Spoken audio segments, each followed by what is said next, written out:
The Ghana Cedi hit a new low against the US dollar, and in my opinion, the Cedi wasn't killed, it was murdered, and I think I found the smoking gun, and it's called the ESG scores. Let me explain to you what happened. Over the past 10 years, the currency of Ghana has been stable and well run, yet in February of 2022, around Valentine's Day, they got hit on two major fronts. The first was the Ukrainian war, which limited the supply of certain raw goods and materials. That didn't help, but the big thing that happened in February was that the credit rating agencies of the world, the S&Ps, the Moody's, all in unison lowered the Ghanaian credit rating significantly from mid-risk to very, very high risk.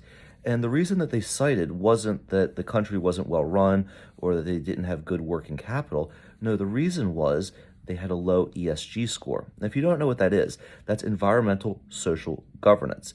Basically, the banks of the world said, well, Ghana is not doing what we're telling them to do with regards to environment and social policy. Therefore, we're going to make it much more expensive for them to borrow money. Now, Ghana's big mistake was they were a little bit over-reliant on overseas investors because it's easy, right? When you have overseas investors that'll give you hundreds of billions of dollars at a low interest rate, that's very tempting to take, yet it comes with golden handcuffs. And this is what Ghana is finding out, that when they tried to, for instance, restrict mining in their countries so that Western companies couldn't go and just strip mine every single place and pollute the water, well, they'll just decide that, well, we don't think that your social governance is proper, so we're going to make your interest rate go up 2%, 3%, 4%, and make it very hard for you to afford to refinance debt.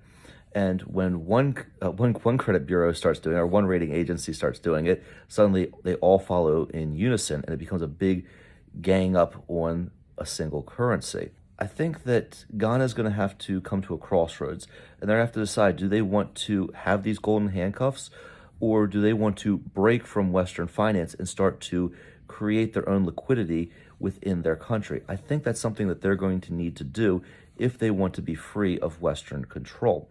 So what do you guys think? Should Ghana take steps to improve their ESG scores, and even if that means that they're giving in to Western powers, or should they just simply break from Western financing? It's a really tough call because it's hard to establish lending markets in a country when you've been reliant on overseas investors for so long, like countries like Turkey are finding out. But let me know in the comments below. And if this video has been of value to you, be sure to give me a like and a follow. That really helps my channel out, and I always love reading your comments, and I'll see you guys on the next video.